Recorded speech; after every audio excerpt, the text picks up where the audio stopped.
ممبر شریف پر تشریف فرما باوقار علماء ذوی الاحترام و محترم سامعین کرام، السلام علیکم ورحمۃ اللہ وبرکاتہ۔ الحمد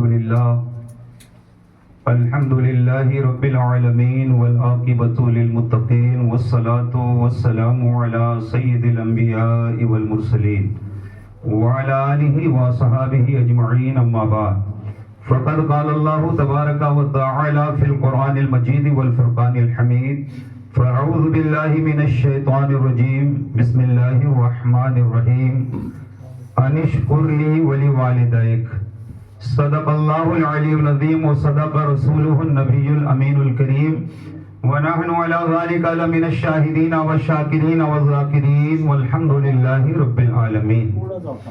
جن جن حضرات کو درود پاک یاد ہے بآواز بلند مل کر پڑھیں، اللہم صلی علی سیدنا شفیعنا حبیبنا مولانا محمد بارک وسلم، صلاۃ و سلام علیک یا رسول اللہ صلی اللہ تعالی علیہ وسلم۔ درود پاک کی جب بات آئے تو بلند آواز سے پڑھنا چاہیے اور جھوم جھوم کر پڑھنا چاہیے، کیونکہ یہاں جتنے حضرات بیٹھے ہیں سب سنی ہیں، اور سنی صبح و شام یہ اعلان کرتا رہتا ہے میں وہ سنی ہوں جمیل قادری، مرنے کے بعد میرا لاشا بھی پڑھے گا الصلاۃ والسلام۔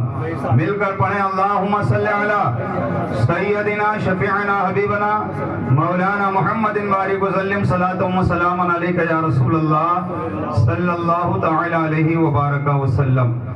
آپ نے شاندار خطاب مختصر سے وقت میں سماعت فرما لیا، مجھے وقت کا پورا لحاظ ہے، انشاءاللہ چند باتیں آپ حضرات کے گوش گزار کروں گا، اس کے بعد صلاۃ و سلام پڑھا جائے گا۔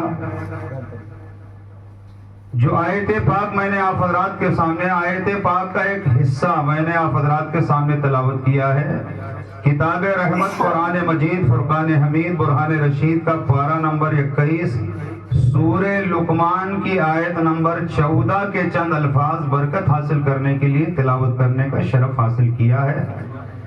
اسی روشنی میں آیت پاک کے مفہوم اور کچھ باتیں آپ حضرات کی خدمت میں پیش کروں گا، لیکن توجہ سے آپ پہلے یہ سن لیں کہ ہمارے یہاں سے مراد اہل سنت و جماعت کے یہاں جب بھی کسی کا انتقال ہوتا ہے تو اپنے اس علاقے میں مدھیہ پردیش میں اور سیونی کے علاقے میں نے یہ دیکھا ہے کہ انتقال کے بعد جب 40ویں کی محفل منعقد ہوتی ہے تو میلاد شریف کا اہتمام کیا جاتا ہے، صحیح ہے نا؟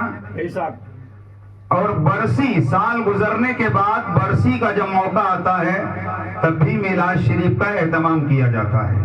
اور ہمارے یہاں اتر پردیش میں حال یہ ہے کہ جس دن انتقال ہوتا ہے، خواہ مرد ہو یا عورت ہو، بوڑھا ہو یا بچہ ہو یا جوان ہو، انتقال ہو جانے کے بعد گھر سے ڈولا اٹھانے سے پہلے نبی کا میلاد پڑھا جاتا ہے، پھر ڈولا اٹھایا جاتا ہے۔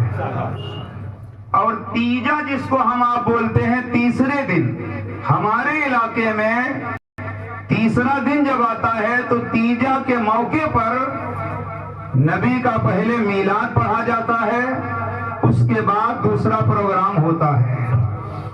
اور یہی نہیں، 40ویں کے موقع پر بھی ہمارے یہاں نبی کا میلاد پڑھا جاتا ہے، برسی کے موقع پر نبی کا میلاد پڑھا جاتا ہے، حتیٰ کہ ہمارے علاقے میں اگر کوئی نیا مکان تعمیر کرتا ہے تو اس مکان میں رہنے کے لیے بعد میں جاتا ہے، پہلے نبی کا میلاد پڑھا جاتا ہے۔ اور چونکہ اس علاقے میں نہیں، ہمارے علاقے میں زیادہ تر لوگ سعودیہ، دبئی، باہر ممالک میں رہتے ہیں، تو جب کوئی سعودیہ کا سفر کرتا ہے یا دبئی کا یا کہیں باہر کمانے کے لیے جاتا ہے تو پہلے نبی کا میلاد پڑھا جاتا ہے، پھر بعد میں وہ سفر شروع کرتا ہے۔ اور جب وہ 2 سال 2.5 سال کے بعد کما کے آتا ہے تو گھر میں پہلے نبی کا میلاد پڑھا جاتا ہے۔ اور یہی نہیں بلکہ وہاں ہر خوشی کے موقع پر اور شادی کا جب موقع ہوتا ہے اپنے علاقے میں بھی رت جگہ کے موقع پر میلاد پڑھا جاتا ہے. تو میں بتانا یہ چاہتا ہوں کہ آخر بار بار نبی کا میلاد کیوں پڑھا جاتا ہے؟ تیجا ہو تو نبی کا میلاد، برسی ہو تو نبی کا میلاد، 40واں ہو تو نبی کا میلاد، نیا مکان بنے تو میلاد، کوئی باہر سفر میں جائے تو میلاد. ہر موقع پر میلاد کیوں پڑھا جاتا ہے؟ تو آپ ذہن حاضر فرمائیں کہ ہم اور آپ جس نبی کا کلمہ پڑھتے ہیں، ہمارے اور آپ کے آقا صلی اللہ علیہ وسلم جب اس دنیا میں تشریف فرما ہوئے تو سب سے پہلے سجدے میں سر رکھ کے ہمارے تمہارے نبی نے کسی اور کو یاد نہیں کیا بلکہ اپنی امت کو یاد کیا، اپنی امت کو یاد کیا. اور جب اللہ نے معراج میں بلایا اور اللہ کی بارگاہ میں مصطفیٰ جلوگر ہوئے تو وہاں بھی مصطفیٰ جان رحمت نے اپنی امت کو یاد فرمایا. اور مدارج النبوت کے اندر اور دوسری کتابوں میں لکھا ہوا ہے کہ جب سرکار صلی اللہ علیہ وسلم کا ظاہری وصال ہوا، صحابہ کا بیان ہے کہ جب قبر میں مصطفیٰ جان رحمت صلی اللہ علیہ وسلم کو اتارا گیا تو سرکار کی قبر پاک سے جو صحابی باہر سرکار کو قبر میں لٹانے کے بعد جو صحابی باہر قبر سے تشریف لانے لگے وہ کہتے ہیں کہ ہم جب قبر سے باہر آنے لگے تو ہم نے دیکھا کہ سرکار کے لبہائے پاک آہستہ آہستہ ہل رہے ہیں. وہ صحابی کہتے ہیں میں نے کان لگایا، غور کیا تو سرکار اپنی امت کو یاد فرما رہے تھے. سرکار اپنی امت کو یاد فرما رہے تھے. توجہ، نبی دنیا میں آئے، امت کو یاد کیا، معراج میں تشریف لے گئے، امت کو یاد کیا، قبر پاک میں تشریف لے گئے، امت کو یاد کیا. تو وفادار امت نے یہ فیصلہ کر لیا کہ ہر موقع پر مصطفیٰ نے ہمیں یاد کیا ہے، اب ہر موقع پر ہم مصطفیٰ کو یاد کریں گے. نیا مکان بنے گا، مصطفیٰ کا میلاد پڑھا جائے گا، دکان نئی افتتاح کی جائے گی، نبی کا میلاد پڑھا جائے گا، کسی کا انتقال ہوگا تو نبی کا میلاد پڑھا جائے گا، 40ویں کی محفل ہوگی تو نبی کا میلاد پڑھا جائے گا، برسی کی محفل ہوگی تو نبی کا میلاد پڑھا جائے گا. اس لیے کہ ہر موقع پر نبی نے ہمیں یاد کیا ہے تو ہم ہر موقع پر اپنے نبی کو یاد کریں گے، اپنے نبی کا میلاد پڑھیں گے. اور میلاد پڑھنے کی برکت سے ہمیں امید ہے کہ مرنے والا بخشا جائے گا، مرنے والے کی مغفرت ہوگی. اور میرے امام نے یہی پیغام دیا ہے، قبر میں لہرائیں گے تا حشر چشمے نور کے جلوہ فرما ہوگی جب طلعت رسول اللہ. یا رسول اللہ. اب میلاد کا ایک فائدہ اور سنیں. امام المحدثین حضرت علامہ جلال الدین سیوطی رحمت اللہ تعالی علیہ اور یہ علماء کرام جانتے ہیں جس ہستی میں نے ذکر کیا ہے امام جلال الدین سیوطی رحمت اللہ تعالی علیہ کی وہ ذات پاک ہے.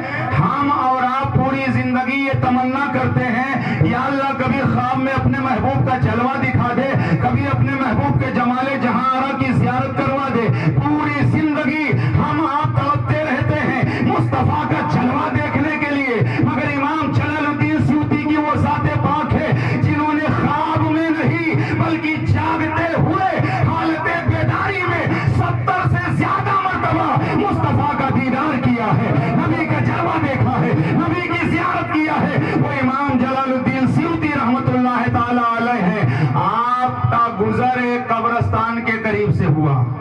جب آپ کا گزر قبرستان کے قریب سے ہوا، آپ بھی گزرتے ہیں، ہم بھی گزرتے ہیں. کچھ لوگ تو قبرستان ڈرتے ڈرتے جاتے ہی نہیں ہیں اور کچھ جاتے ہیں تو دروازے سے باہر چلے آتے، گیٹ سے باہر چلے آتے، اور کچھ لوگ تو شب برات میں ایک ہی مرتبہ جاتے ہیں. لیکن ہمارا اور آپ کا جانا اور ہے، اللہ والوں کا جانا اور ہے. امام جلال الدین سیوطی فرماتے ہیں جب میرا گزر قبرستان کے قریب سے ہوا تو انہوں نے دیکھا اس قبرستان میں جتنی قبریں ہیں ہر قبر میں نور نظر آ رہا ہے، ہر قبر میں روشنی نظر آ رہی ہے، ہر قبر میں اجالا نظر آ رہا ہے. ہم آپ قبر کے اوپر دیکھتے ہیں مگر اللہ والے اوپر بھی دیکھتے ہیں، اندر بھی دیکھتے ہیں. وہ اندر بھی دیکھتے ہیں، اوپر بھی دیکھتے ہیں. امام جلال الدین سیوطی رحمت اللہ علیہ فرماتے ہیں میں نے دیکھا اس قبرستان میں ہر قبر میں نور ہے، روشنی ہے، اجالا ہے، لیکن فرماتے ہیں اسی قبرستان میں ایک ایسی قبر تھی جہاں سب سے زیادہ نور تھا، سب سے زیادہ اجالا تھا۔ تو امام جلال الدین سیوطی کہتے ہیں جہاں سب سے زیادہ اجالا تھا، سب سے زیادہ نور تھا، میں اس قبر کے پاس گیا اور جانے کے بعد میں نے اس قبر والے کو سلام کیا تو اللہ کی دی ہوئی طاقت سے اس قبر میں جو دفن تھا اس نے سلام کا جواب دیا۔ اور اس کے بعد امام جلال الدین سیوطی فرماتے ہیں کہ ایک بات بتاؤ تمہارا نام کیا ہے؟ انہوں نے اپنا نام بتایا، صاحب قبر نے امام جلال الدین سیوطی کا نام پوچھا، انہوں نے اپنا نام بتایا۔ امام جلال الدین سیوطی نے فرمایا بھائی یہ بتاؤ اس قبرستان میں جتنی قبریں ہیں ہر قبر میں نور نظر کیوں آ رہا ہے؟ تو اس قبر والے نے جواب دیا اس قبرستان کی ہر قبر میں جو نور نظر آ رہا ہے اس کی وجہ یہ ہے کہ ان قبروں میں مصطفیٰ تشریف لائے ہیں، ان قبروں میں مصطفیٰ تشریف لائے ہیں، اس وجہ سے نور ہے۔ تو امام جلال الدین سیوطی نے فرمایا تمہاری قبر میں سب سے زیادہ نور کیوں ہے؟ تمہاری قبر میں سب سے زیادہ نور کیوں ہے؟ تو انہوں نے جواب دیا کہ آقا میری قبر میں آئے تھے اور مسکرائے بھی تھے، آقا آئے بھی تھے اور مسکرائے بھی تھے۔ امام جلال الدین سیوطی نے فرمایا کیوں مسکرائے تھے؟ آقا تمہاری قبر میں آنے کے بعد کیوں مسکرائے تھے؟ تو صاحب قبر نے جواب دیا کہ میری ایک چھوٹی سی دکان تھی، جب میں دنیا میں تھا تو بظاہر اور میری جو چھوٹی دکان تھی میں دن بھر تجارت کرتا اور دکان چلاتا، شام کو میں روزانہ کا حساب کرتا اور اپنی کمائی ہوئی رقم میں سے 1 روپیہ نکال کر ایک تھیلے میں ڈال دیتا۔ اس طرح روزانہ میں 1 روپیہ ڈالتا جاتا اور جب سال پورا ہو جاتا تو ہم ان پیسوں سے نبی کا میلاد پڑھوا لیتے، ان جمع کیے ہوئے پیسوں سے نبی کا میلاد سن لیتے تھے، نبی کا میلاد پڑھوا لیتے تھے۔ اب آپ نے کچھ سمجھا کہ میلاد کا اتنا فائدہ ہے کہ نبی تو قبر میں تشریف لائے اور فرماتے ہیں کہ نبی قبر میں مسکرائے اور مسکرانے کی وجہ بھی انہوں نے بتا دیا۔ اسی لیے ایک جملہ اور میرا دل کی تختی پر نوٹ کر لو، قبرستان وہ جگہ ہے جہاں سب سے زیادہ نبی تشریف لاتے ہیں۔ قبرستان وہ جگہ ہے جہاں سب سے زیادہ نبی تشریف لاتے ہیں، لہذا قبرستان جایا کرو، آیا کرو، مرنے والے کے نام ایصال ثواب کیا کرو۔ اور ایصال ثواب کے لیے یہ شامیانہ لگانا کوئی ضروری نہیں، یہ مائک لگانا کوئی ضروری نہیں، 1000 2000 لوگوں کو بلانے کی کوئی ضرورت نہیں ہے، یہ ضروری نہیں ہے۔ اگر بلا رہے ہیں تو اچھی بات، شامیانہ لگا رہے ہیں تو اچھی بات، ضروری نہیں ہے۔ ایصال ثواب کے لیے اللہ آپ کو جو پڑھنے کا موقع عطا فرمائے، 500 آدمی کھلانے کے لیے ایصال ثواب کرو، ضروری نہیں، کھلا رہے ہو تو اچھی بات۔ جب آپ کو کچھ نہیں آتا کلمہ شریف پڑھو اور مرنے والے کو ایصال ثواب کر دو۔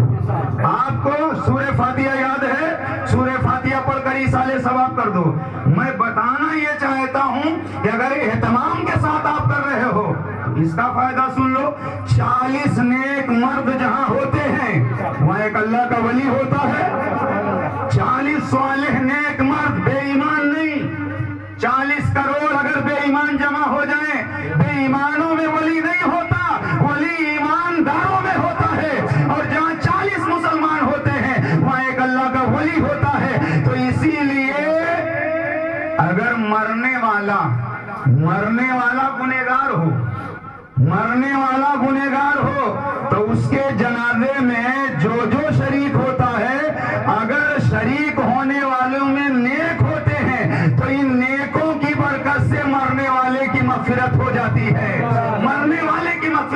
جاتی ہے. اور مرنے والا اگر نیک ہے، پارسا ہے، ولی ہے، پرہیزگار ہے، متقی ہے، تو اس کی برکت سے شامل ہونے والوں کی مغفرت ہو جاتی ہے. لوگ کہتے ہیں مرنے والا کوئی فائدہ نہیں دیتا. فائدہ آپ سمجھو، جیسے ہی کسی کا انتقال ہوا اور انتقال کی خبر جب آپ نے سنی تو فوراً آپ کیا پڑھتے؟ انا للہ و انا الیہ راجعون. یہ قرآن کی آیت ہے. بے شک ہم اللہ کے لیے اور اللہ ہی کی طرف پلٹ جانا ہے. آپ نے یہ آیت کب پڑھی؟ جب مرنے والے کے مرنے کی خبر سنی. تو مرنے والے نے فائدہ کتنا دیا کہ ابھی مرا ہے اور اس کی موت کا ذکر آپ نے سنا، اعلان سنا، تو آپ نے فوراً قرآن کی آیت پڑھی. جب قرآن کی آیت آپ نے پڑھی تو ثواب آپ کو ملا.